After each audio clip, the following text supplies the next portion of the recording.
only means one thing. It is the MAP, the Mental Health and Addiction Podcast. I'm Andy Bernstein. Our apologies for being a little late this morning, but we're good. Andy was having audio. Yeah, we won't say why.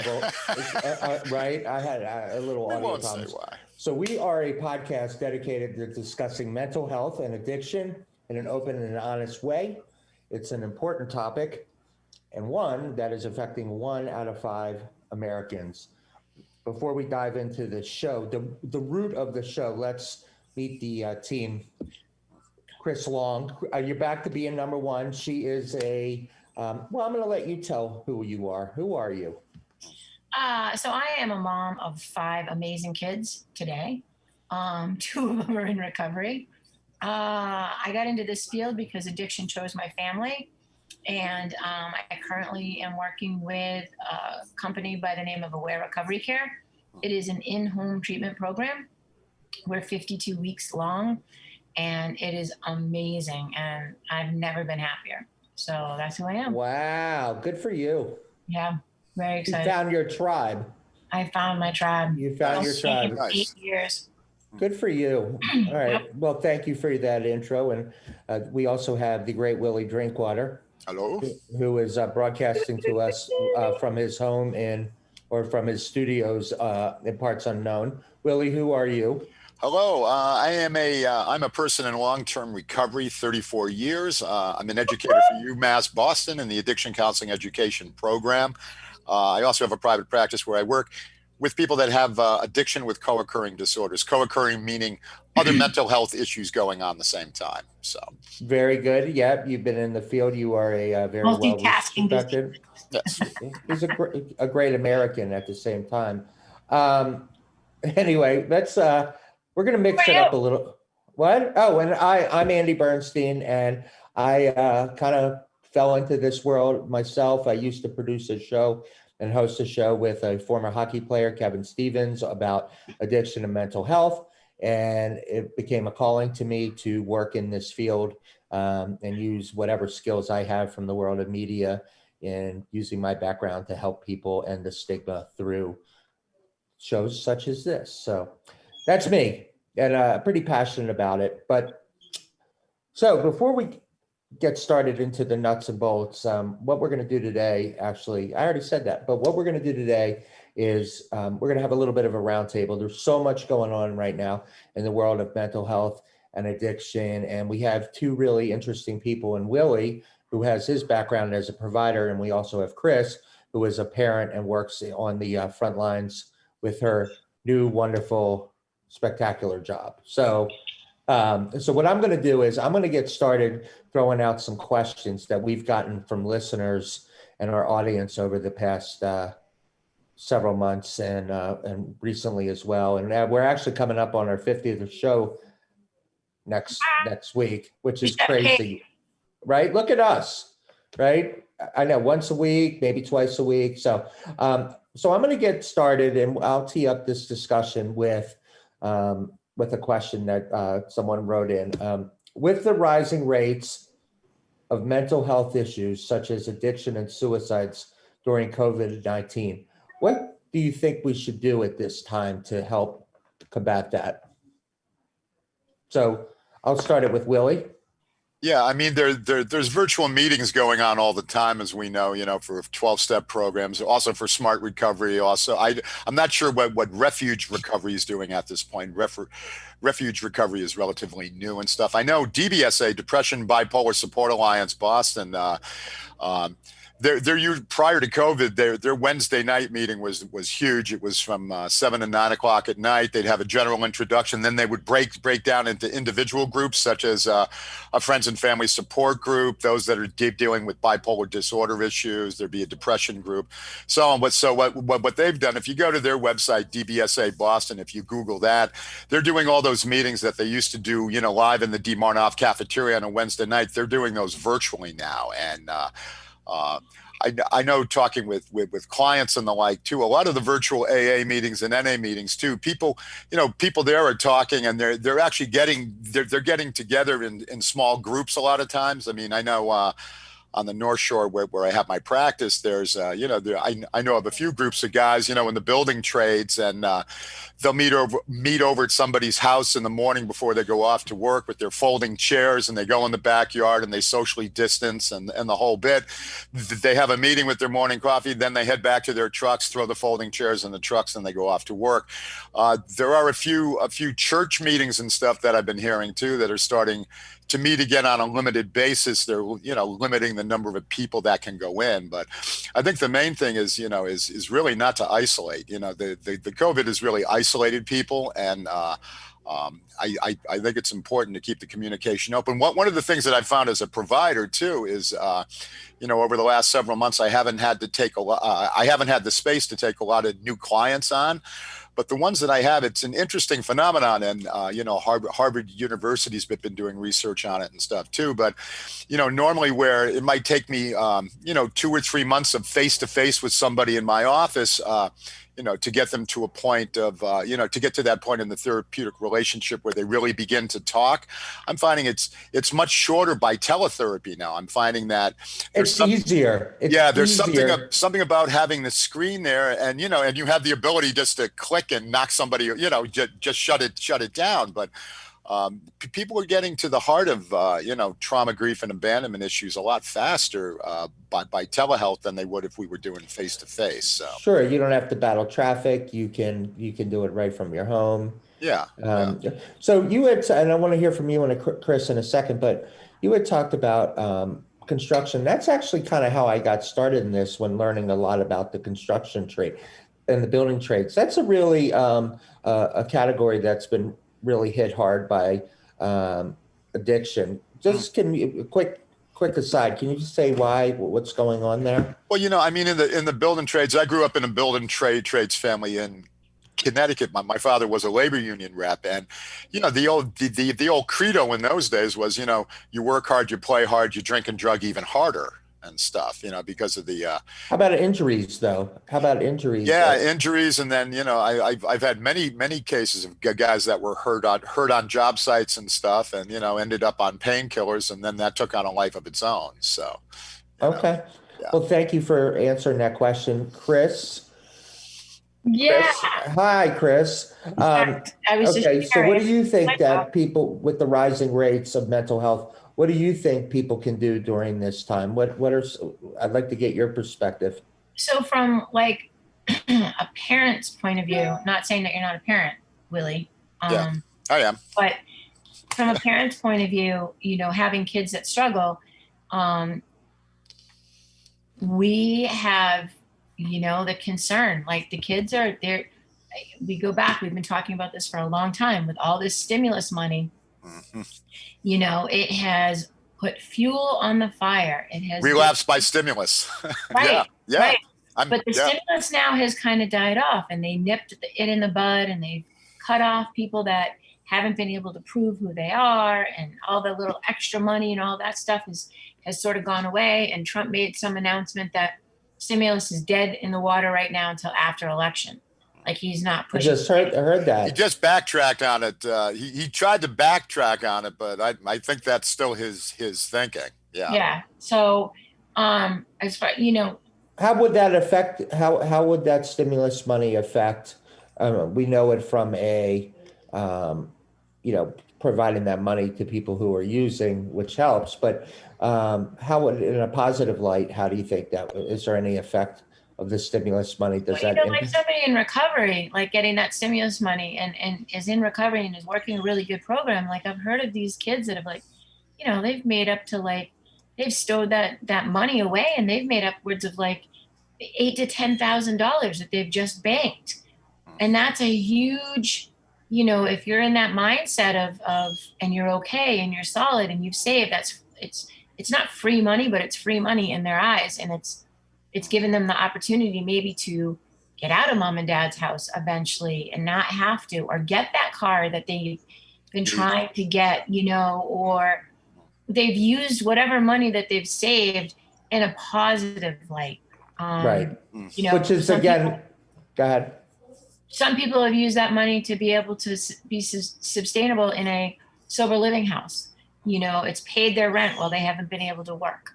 So in a positive way, I mean, those stories are few and far between, sadly, but they do exist. I love this, Willie. I don't know if you've seen it, but the Recovery Challenge. Hmm. My pages have been riddled with, and all it is, people that are in recovery are just put, 9 years, 322 days, 72 hours sober. And it's like, and a picture, and that's it. And it's like, it fills my heart. It warms my heart because, these kids have fought, and they're not just kids, but these kids have fought for a long time, and they made it through COVID. I mean, I think we're starting to come out of the tunnel on this whole COVID. I do feel we are going to get shut back down to the capacity that we were before. I don't know. I think it's going to be, Baker's just going to start taking away things. I don't think it's going to be like a slam dunk shut down. I think he's just going to take away the bars, take away the indoor restaurants, take away the social aspects, and try to keep. Which is a problem because that community is such a big part of the mental health and the connection. Right. Having that's really bad. It's funny. We went to synagogue last night, and it was a mid-major Jewish holiday, and I'm kidding, but yeah. So there you go. Yeah. And it's not really, but I went, and we went to the rabbi's house, and they had us for dinner, and we talked, and it was so nice. And COVID never came up. Never came up. We never talked about it. We talked about so many things. And when we all left, we said, wow, this was really nice to actually have a community dinner without actually talking about this. And, it felt normal, My daughter's girlfriend's brother tested positive, not last week, the week before. And everybody's been hanging out together. And so we went into like that, holy shit, you've been in contact, we've been in contact, who do we tell, in the waiting game. And I have to tell you, it was like, it was very, like your mind starts thinking, okay, well, if my daughter is positive, she was holding the baby was, has gone to daycare. The daycare has 5 other babies. That's one aspect of it. Then we've got my granddaughter who's played soccer on another team in another town, like it's just, your mind gets going. Right. And then you have Trump standing and saying, I understand now. I get it. I've been to school with Corona. I get it now.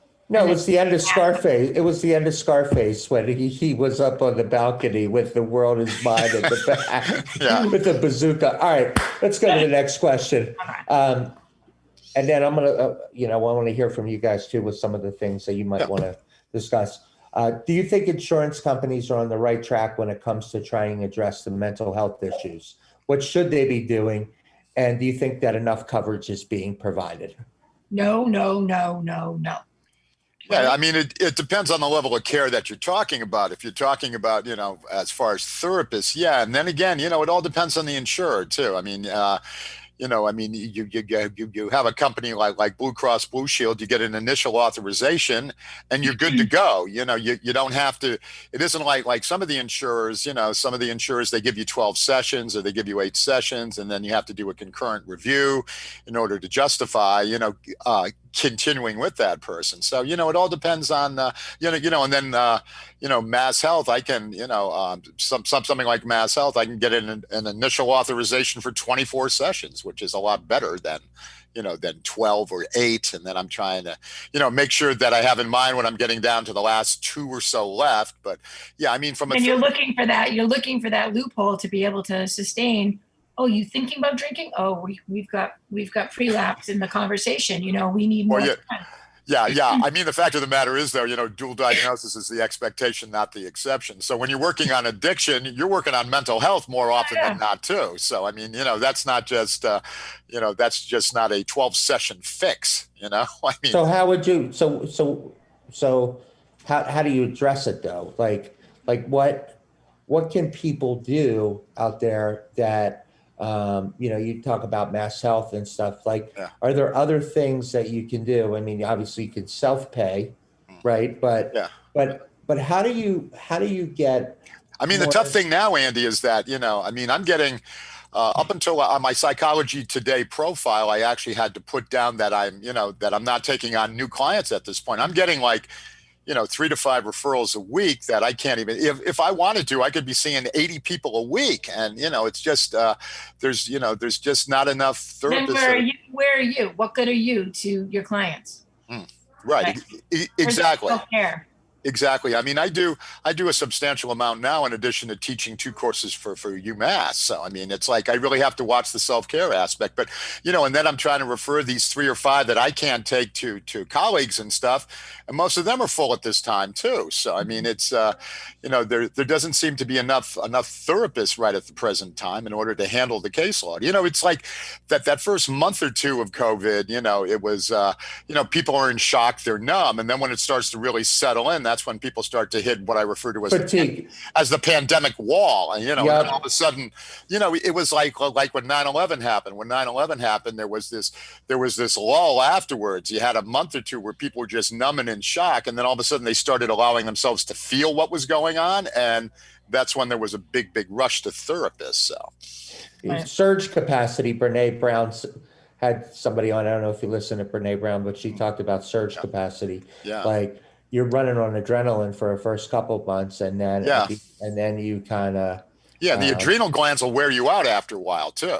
If you keep getting hit with adrenaline, it beats you down after a while. It really does. Right. It does. And I battle sometimes. I'm like, so, it's funny. Chris, any thoughts on that one? I mean, sorry to interrupt you. No, I'm working. One of the things that I'm doing for Aware right now is I'm doing some outreach. Even though I'm a family educator, I'm doing some outreach because part of what we do is we connect our clients with outside providers. And of course, I don't want just any outside provider because they come up in the first line of the Google search. I want to know. Which is paid advertising, by the way. So it's like it's about vetting. And so I have a laundry list of people that I use over time, but it's rechecking in and so on and so forth. But I've been given some leads and I'm following up with those leads and I've discovered some pretty cool people that I never knew existed, but like me. Yep. Like you, yeah. But I'm also calling, blank, behavioral health care. And they're not doing in office. They're not, there's one person in the office answering the phone. Everything, all the intakes, everything is done via Zoom. And when you have that person that has been in their home for 4 months, they need that outside connection. And at some point, some of these places, they've got to open up. They've got to say, okay, we're going to be COVID smart. You have an appointment from 9:50 to 10:50. And the first 10 minutes is, wash your hands, write your number down, take a temperature, go into the office. Yeah. And the last 10 minutes is get the hell out of my office. Let me sterilize my office and start again. They need that connection. I mean, one of the things that I'm doing now, Andy, along that line too, is like I'm going up to my office tomorrow to see clients, but we're not actually meeting in the office. Up at the Cummings Center, there's this pond that's out back with picnic tables. So I'll meet them outdoors. I'll meet them outdoors, by the picnic tables and stuff where you can social distance. We can have a mask on if we're more than 10 feet at the picnic table. So I mean, obviously, I'm not going to be able to do that through the winter months unless they're like I am, because I'm a winter guy. So I mean, I have no problem at all being out. But again, it's like, it's tomorrow. I'll be going up. I'll be doing sessions outside. When I go in the building, though, what I'm thinking in terms of is, I'm doing limited in office if I can help it and stuff. But I know that like a lot of the therapists I work with, if they had a waiting room, they close the waiting room down. And what some of them are doing now is like, when you get to the Cummings Center, I'll call you when you can come upstairs to my office. So you have a chance for that person before you to leave, and then you can disinfect the office quick that type of thing. So, and then some therapists, if they have an appointment at 10 o'clock, that's a 50-minute session, they'll make the next one at 11:30. So they have like a half an hour, 40-minute window in between the clients, so they can take care of business in the office. You mentioned something I wanted to highlight because I did this last year. You've mentioned it. And I have another question after that. But you talked about the light, for those who. Oh, the Lux lights. Yeah. The happy lights, they're called. Yeah, no, it's something that my wife Yvette and I have been doing for a couple of years now. And we do it the year round. We have a Lux light in our bathroom. It's a small one for the bathroom. But it has, the thing with the Lux light is it has all the color bands of the sun, and research has shown, there was just, I don't know if yeah, but I don't know if you happen to catch it this past week. There was, again, I'm always looking at Harvard research and everything else, but there's a direct tie-in between vitamin D deficiency and mortality rates, and stuff. So light is really, really important to get in. They say to use the Lux light, like you would during a normal day, so for instance. But you don't look right at it. You look. No, you have it shining on you and stuff. Right. I have a woman's psychiatrist friend who she loves to cook. She actually has like a 3-foot one in her kitchen by her stove. Works. By her stove. So when she's cooking, it's on. It's on the whole time and stuff. So thank you, Mike. Yeah, that's great. It works. I've used it last year based on your recommendation. Well, in the Scandinavians, the Scandinavians in parts of Alaska, they have the highest rates, of suicide and alcoholism and stuff. And 6 months light, 6 months dark. The Scandinavian schools right now, they run with Lux light as their overhead lighting and stuff. Fluorescent light is agitating to begin with. People with certain affective disorders, it's really agitating. So, and it's interesting because every inpatient facility I ever worked in, what do they have? They had fluorescent lighting. I remember working in a on an inpatient one time, and the psychiatrist on that day was like, "Hey, why is that patient over there wearing their sunglasses?" And I said, "Oh, well, they're in a manic episode, and it helps to cut down the light and the stimulation." And he goes, "Really?" And I had to give him research on the effects of light. So where can people buy these? Amazon. You can go on Amazon and just type in Lux light, LUX, and there's all different sizes and shapes and everything else. So cool. Yeah, no. So it is. What's that, Chris? Can you get tan from them? No, you can't get tan from them. That used to be my excuse though for going tanning. It's like, it's fall, I need to go tanning and stuff, but I don't do that anymore. Thanks, Mike. Look at Mike. Thank you, Mike. Mike is cruising on that. Mike is on it. All right. So let's. I wonder if there's an app for your phone. What, as far as a Lux Light app? I'm not. Probably not, because it's a different kind of light. And in fact, as a matter of fact, there was a time where you would actually have to get a prescription for it. Yeah. It used to be. It depended upon the insurance that you had and stuff too. Sometimes they would pay part of the cost of a Lux Light and stuff. You had a prescription for it. Right. So but I recommend it, and every little bit helps. So there's a Lux Light meter. Interesting. That you can do. That's cool. Yeah. So there's tools out there. Yeah. All right. Next question.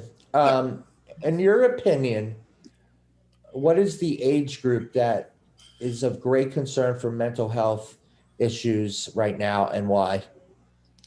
I have no idea, because I have from 13 to 85. I think the concerns vary by the age group, Andy. I mean, one of the difficult things too is, the younger the age of the student, the less they're getting out of virtual learning. It's really hard to focus. They're in a room a lot of times. They're on a laptop, they're on a desktop, and they're quote in class, but they're surrounded by their toys in the room. Again, it depends on the age. The older the student, the more benefit you can get from virtual learning. And stuff. I just ordered a Lux Light, $18. It'll be here on Friday. Good. Can you do anything else while we're doing the show? Anything else? Phone calls? Can you? How about laundry? You want to do? There's a knock on your door. There's a cheeseburger, Andy. I know, right? All right. I mean, DoorDash is here. All right. So, So Yeah, one of the but I think the questions, concerns are really, based on the, there's different concerns in the different age groups. If you're, if your parents, I mean, you're in major stress now. You're trying to keep the kids on their virtual learning, and you're trying to work from home maybe at the same time, or you have to go into work, and who can watch the kids this week, and we'll swap off. I mean, there's a lot of logistics that are really stressing people out. Not just well, substance abuse, it's across the board. Yeah. Yeah. so one of the questions that we had, sorry to cut you off, Chris. One of the questions that we had on Crosscheck, we had and I'm going to throw this to both of you. When we did our old show, we had an author, Sam Quinones, on, who wrote the book Dreamland about the black tar heroin coming into the country, and that it's kind of a national security issue because of people coming through Mexico or China bringing fentanyl or heroin into the country. What do you guys think? Are you seeing, from a drug perspective, first of all, do you see it being a national security issue? And what is out there on the streets right now? Is there people being preyed upon because of the COVID? Are you seeing any more increase in those? Yeah, I mean, the street dealers were really active when the stimulus checks and unemployment was first out there. That's for sure. They'd be more than happy to help alleviate you of some government funds that you received and stuff. I mean, I'm seeing fentanyl and everything now. People talk about heroin, and it's like, I don't know what you're talking about. There is no heroin anymore. Heroin who?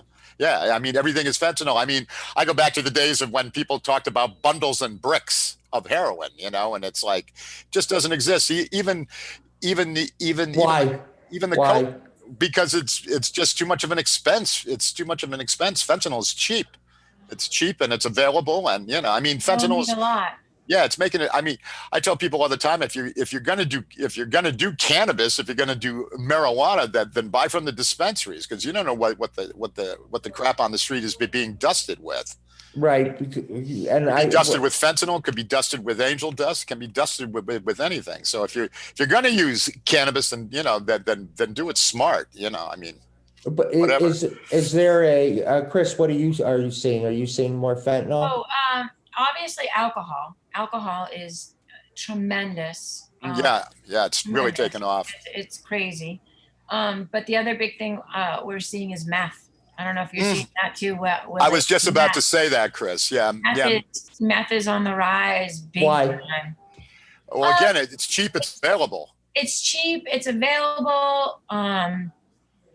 It's just one of those drugs that gives somebody, I'm not an addict. I've never put a needle in my arm with any type of substance in it other than vaccines. But what I know and what these kids are telling us is that the feeling that what meth gives them is one that's not like what fentanyl gives them. It's a very different. It's a different high. It's a different high. And so that being said, they're just chasing a different high. Yeah. I mean, when you think back, you go back to 07 or 08, when you look at the BSAS stats, the DPH stats, methamphetamine it made up less than 4% of illegal drug use. Well, it's up around 8 to 10% now. And stuff. Wow. It used to be strictly the gay community too, with that you would find meth. It was, older gay males trying to keep up with the young gay males, and they would use meth to keep going all night, dancing and partying. It's scary. Do you think that people are people are making it at home, like, or kids? I just had a drug bust less than a mile down my house, in a house that was cooking meth. But they're using household products, so you really want to try to help. It's very simple. It's a very simple recipe. Yeah. I mean, I was up in Aroostook County, Maine, which is the northernmost county in Maine, like 3 years ago to lecture. And they're not maple syrup farms. No, they have a major problem in northern Maine with the shake and bake method of making meth, where you get a 2-liter bottle and you make it all within the 2-liter bottle. And what they were doing up there, they were driving around making it in a car. There'd be someone in the back seat making it as the car was driving around, because they didn't want to get caught stationary at a home making it. So they drive around, and the thing with that is you have to breathe the bottle every once in in a while, or else it'll explode. And if it explodes, you're going to have second and third degree burns all over your body. It's not. So how do you, like, what are the things, if you're a parent out there, you want to try to, hide things or, kind of proof your house. I mean, are there Yeah, I mean, things you can't. Let's be real. No, Where I mean, there's a will, there's a way. Yeah, I mean, one of the big, if you ever have a question about any drug or plant that's psychoactive, there's a website you can go to, and I don't know if my mic would be able to put it up on the screen, but it's Erowid, it's EROWID.org. And this is a website that emergency room doctors will go to a lot of times. If somebody comes in on a drug they've never heard about, they can go to Erowid, and what they're looking for is, what they're looking for by going to this site is the chemical composition to see if there's something they can use to counter it. But it's Erowid, EROWID. That's great. Yeah. With Mike has it up on the screen, but when I'm talking to kids and stuff, high school age and stuff, I always will say, I'm not here to tell you not to do drugs, although I would prefer that you don't. However, if you're going to use something, be smart about it. You can go to Erowid and you can learn all about this chemical that you're thinking about ingesting, and there's user stories there that you can read too. And the user stories aren't necessarily happy ones and stuff, but learn as much as you can about the drug, and then decide if you want to take the risk or not. I try to treat high school kids like they have a brain, because the second you tell a high school kid not to do something, well, best of luck on that. Out the door. Right. Yeah. So I mean, give them the information. And then say, hey, you're going to if you're going to experiment, you're going to experiment, but at least learn as much about what you're thinking about ingesting as you possibly can. Read the user stories and see if you want to take a chance. So. Thank you. That's extremely helpful, and I've never heard of that. Chris hasn't heard of it, so thank you for sharing that. The next question I have is, and this is specifically, Chris, in your wheelhouse. Okay, there are maybe people out there who are feeling hopelessness. What can you do? What can people do to place a positive light for on the future? How do you? What are some of the things that you can do when dealing with somebody who's down? How do you guys handle that? Would it be like one-on-one, like I call you and you're really depressed and everything else, or is it more like doing it for themselves, all by themselves? Both. I mean, like, what kind of encouragement would you say to somebody? How would you? So obviously, you just start the conversation and you kind of get a gauge of where they are, and then from there, you redirect. So, hey, have you had a chance to go out and take a walk and look at the foliage? It's absolutely spectacular. You're redirecting, that negative thought. So you use some form of redirection. Okay. You do, motivational interviewing. I mean, that's what's that? It's a technique where you never ask a question that can be answered just yes or no. It's like, you wouldn't say, how are you feeling today? Where they can just go, good. You'd say, tell me about your day today, what you did today, what feelings came up today when you were going through the day, so you never want to ask a question that can be answered, yes or no, or good or bad. You want to ask, you want them to describe, you want them to open up a little bit more. Yeah. Gives you a little bit more ammunition for the next question. Yeah. If you use humor, right, Willie? I mean, I use humor a lot of yeah. I mean, I use humor in multiple ways. One of the big things, if I get to an impasse with somebody where there's not a lot of verbal action going back and forth, I'll use humor to try to trip into dialogue and stuff. So, I mean, it's interesting, the different ways you can use humor. You might do you might do a parody, you might do a situational piece, something. I've even had clients where I go on the, I'll when I'm in my office with them and stuff, I might put a humorous piece on my laptop to watch together and stuff, just to see where they're at. What about you, Chris? So, a lot of times, obviously I love to talk. No. You dive into that rabbit hole with them, but you also walk out of that rabbit hole with them, and you don't just give up. You just got to keep working. You got to keep talking. You got to find out what makes them happy, what used to make them happy. What's preventing them from being happy? Sometimes, I mean, we all do it. We get stuck. We get Right. stuck and we don't see the solution because we are so stuck and we are so self-consumed with our own self-misery that we can't see it.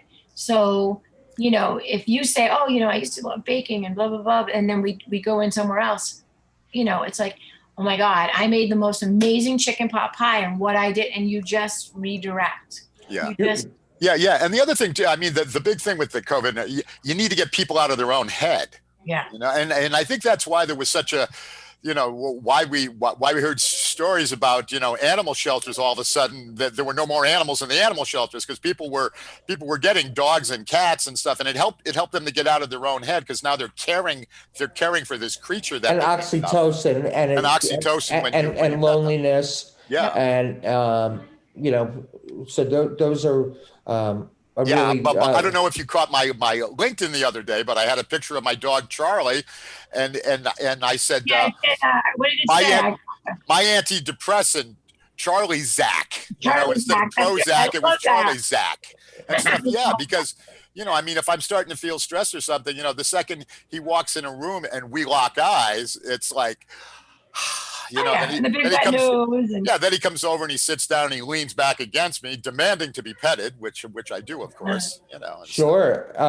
So I think that's interesting, and I guess another question is it sympathy, empathy, or empathy? Empathy. What's that? Empathy. Yeah, it's like, I've said before, and some people at first were shocked. I said, yeah, I've never felt sorry for an alcoholic or addict in my life. And they go, how can you say that? It's because I'm not in a personal relationship with them. I feel empathy and compassion for them, but not huge difference. Sympathy is not going to help them. No, that is learned helplessness. Sympathy is you're going to jump on the bench with them and you're going to drink with them and you're going to go down that road that works right. Yeah. Empathy is, okay, you know what? I got a kid struggling right now, right? He's trying to get sober. He's trying to do all the great things. He's trying so hard. And this is like a hardcore, got a lot of mental health and everything else, but he's trying. And so he set up the Suboxone appointment. He went to that Suboxone appointment. They said, okay, come back today. He went on Monday, come back today. We'll give you your first dose. Well, he used last night and he's beating himself up today. And it's like, okay, reschedule it. He's like, reschedule it? I'm like, yeah, reschedule it. Call right now and reschedule it. So he rescheduled it for Friday. And he's like, I can't believe it. I'm like, listen, can you change your past? Can you?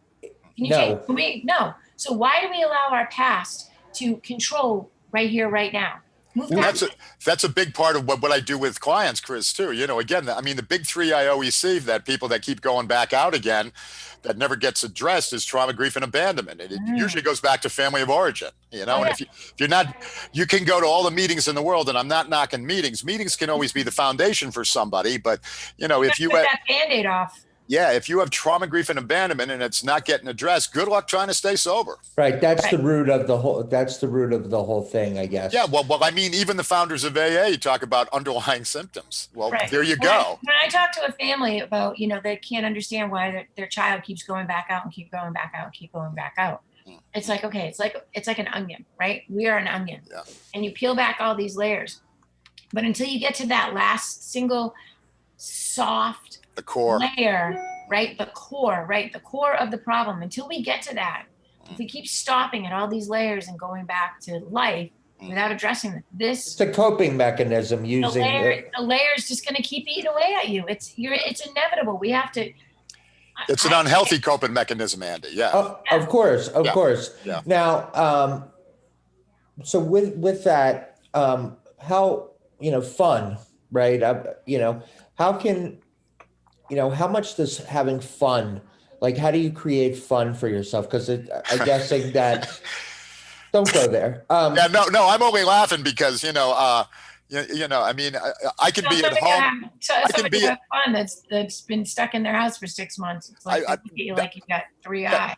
Yeah, I mean, I could be watching TV with Yvette, and a commercial will come on with music, and I'll just jump up and I'll start dancing. I do that. Just look at me and just start laughing at me. Hey, there's a cat playing piano. Yeah, right? It's just like, I mean, one of the big things is that, is that a lot of times people never had a childhood, and, you can have a childhood at any time. I mean, I'm 46, but I'm dyslexic. But anyway, I'm basically the mind of a 15-year-old. I make sure I have fun. I have a dog I romp and stomp in the backyard with, and I dance around the house, and I'm always, it's just, you can have. It's important. It's important.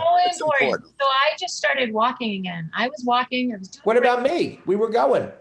I know. Well, we were walking, and I was doing great. I was feeling good, and then I don't even know what happened. I think crappy weather happened, and I stopped walking, and then all the excuses piled up as to why I didn't need to walk. And now I remember why I want to walk, because it makes me feel good. But I've been going to, in Foxboro, we have this property. It's called the Lane property, and it's got 2 ponds or 2 lakes or whatever they are on either side of it, and you walk throughout the whole thing. And I've been taking my dog, and like I feel so good after I walk. And it's like trying to incorporate my day. My day is really not that busy. I just have excuses as to why I can't walk, because my day is so busy. I live in Wakefield and Lake Quannapowitt. People walk that the year round. It's 3.2 miles. You walk around the lake, you look out at the water, you let your head empty out as best you can. Mm-hmm. The town even makes sure that the sidewalk is cleared after it snows. I mean, people get the right gear. The right gear. No excuses. And you can do it. I mean, I'm from Maryland. I moved up here.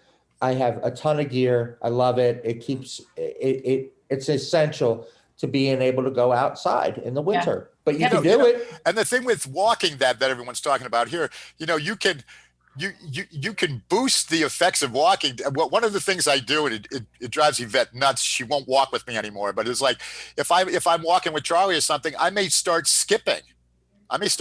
While I'm walking with him, and people go. I think I would probably commit you if I saw. No, people walking by, they start laughing. 30 and I start laughing.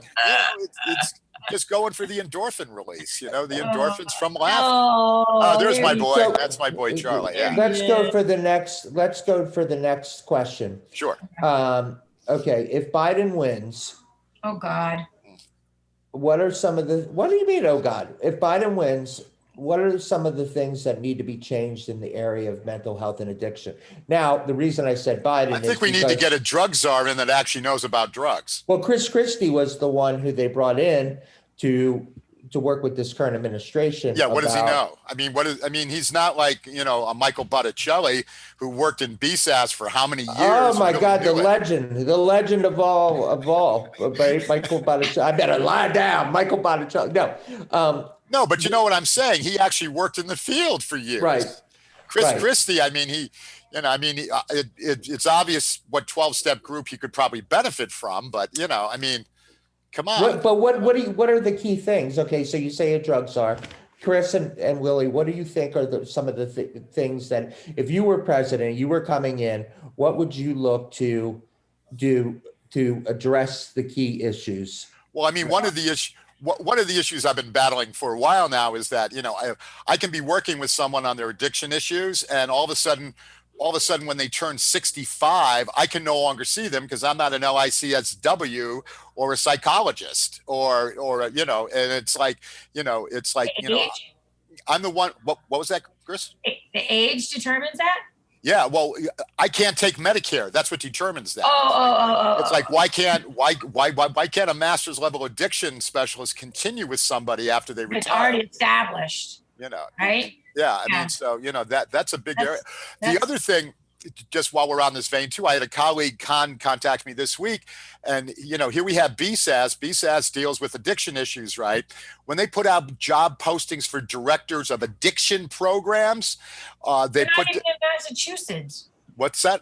They're not even in Massachusetts. What BSAS I'm talking about at the Bureau, at the Department of Public Health. Okay. Stuff. But I'm talking in state a minute. But when they put out these postings for directors of BSAS funded programs, they put LICSW, LCSW, LMHCs. They don't have down LADC1s, which are master's level that specialize in addiction, yet they want a director for an addiction program. And if you're going with an LICSW or an LMHC, you don't know how much background they have in addiction. You know, it isn't like those of us that are LADC ones. So why does this continue? Is, are the two lobbies for the other groups that powerful that they're holding us out? I don't know. I don't know. If the ACA gets overturned, let's say, if Trump should win re-election and the ACA gets overturned, how will that impact? Oh, it's going to be it's going to be a mess. I mean, it's going to be an absolute mess. He has quote an executive order, about pre-existing conditions. That doesn't mean anything. It means nothing. It means nothing at all. So yeah, you're using substance abuse. Those pre-existing behaviors and symptoms go away. Yeah, and it's not until you have clarity and your body is free of mind-altering substances that these pre-existing behaviors shine through. And that's what happens is we put somebody in for substance abuse and they have borderline personality disorder or they have severe anxiety and they use to suppress those disorders. And then it's like, oh, you're showing. But guess what? Those behaviors and those symptoms have always been there. But we're not working in a circle. We're working we're just going like this. It's piecemeal too. It's very difficult. And back on your question, Andy, I think a part of who should be people that are assisting, in providing programs are people that are in long-term recovery, people that are in early recovery, because that's your change, right? You got your long-term recovery, you got your 12-steppers, you've got whatever. You've got people in early recovery who have been using Suboxone. They know the challenges of MAT. And then, what about prevention? How would you we know that the younger the age of people when they get the information, it doesn't mean that it doesn't mean necessarily that they're not going to experiment and they're not going to use things. But if they do and they get into trouble, they do tend to come into treatment faster. So the younger the age that you give, information, the better. Do you agree? Yeah, absolutely. You should be starting. I mean, I, with my grandchildren, explained very early on why they weren't with their mommy and their daddy at the time, because they were sick, and that was enough. I wasn't avoiding what exactly they were sick from, but explaining. And then now as they're older, it's like, well, these are the consequences that mommy and daddy have to pay because of what they did. They're 11 and 9. They don't maybe fully understand, but what they do know is that drugs are really bad. And look what it did to mommy and daddy. Yeah, I mean, it would be good if we had like Sesame Street episodes. They did do it. They did do it. Yeah, and they got hammered. Yeah, they did do it. They had a character whose mom went away because she went to rehab. Yeah. On Sesame Street, and yeah, they did that. And you're right, Chris. They did get hammered by it. I think there was a great. Comic. Yeah, there was a comic one time as part of his set. He was saying, what Sesame Street would be like in the real world, and he did this, show them like 3 oranges and a bag of heroin, and it's like one of these things is not like the other, and stuff. I mean, all right. That's just a little comic side shoot on that. So I guess we're getting to the end, but and I want to hear kind of I've been asking all the questions. I've been being the moderator today, or Chris Wallace from the other night. Do you feel that primary care physicians are educated enough? This is actually 2 parts. Are educated enough when it comes to mental health? Now, here's the other question. You've heard what I've said about that before, Andy, is that, up until 3 years ago, you could go 4 years of Harvard Medical School, 4 years, and you were only offered 1 course on mental health and addiction, and it was a 20-hour course of which you only spent maybe, 1 to 2 hours actually with people with the illnesses, and the rest of it was classroom lecture, and it was an elective course. They didn't have to take it. Yet anyone with an MD after the name can write a prescription for anything psychoactive. I'm not too crazy about that. No, and Chris, what say you on that? After the face is what I know. I would say that there are more primary care physicians that are becoming aware as far as the education side of it. And the other No. piece on that, Chris, too, is that like Partners Healthcare, which is now Massachusetts General Brigham, a lot of their primary care offices now and stuff, they do have a full-time social worker that's working with them. So if referrals are needed, something comes up, mental health or addiction, they have a social worker right in the office, right in the primary care office that can direct that. So, Yeah. let me, one of the things that, we know is that a lot of people don't set out to become opioid addicts, Yeah, right? it's not on any resumes that I've seen. No, it's not. And and what the reason it starts is a lot of people, they start taking painkillers for back problems or medical, physical things, and they start taking painkillers. And we know that a very a large group of the population can get addicted after what, 5 days? Yeah, I mean, I think we are seeing, especially with primary care physicians, they're really hesitant to prescribe painkillers now, or, or if they do, it's a limited basis. And I don't think, that, I mean, for whatever reason, it's great, but I don't think it's, just because of the welfare of the patient. I think they're thinking in terms of, we're going to start getting sued. Liability. Liability factor. The reason I ask this is because, we talk about street drugs, but obviously opioids, are also, technically prescribed, but it's also a street drug. I will tell you that I have back pain, and I have back pain lately, and I had gone to physical therapy for my shoulder, and I love it. It really helped me, and now I go for my back pain, and you don't have to have an accident or a Situation. surgery to be able to go to physical therapy. Right. Go to your doctor and ask your doctor. So if you're struggling with pain out there, I wanted to throw this out there. If you're struggling with pain and you think that, oh, well, if I get on a painkiller, that'll make things better, that is just a short-term fix. Well, you know what also, Andy, too, just to interject too, is, a lot of times we don't even talk about anti-inflammatories. If you take the inflammation away from a nerve ending, you don't have pain. So why do some people go right to painkillers when if you used an anti-inflammatory? I mean, like for myself, Motrin is my wonder drug. If I'm getting, if I'm getting pain, I mean, yeah, basically the same, Chris.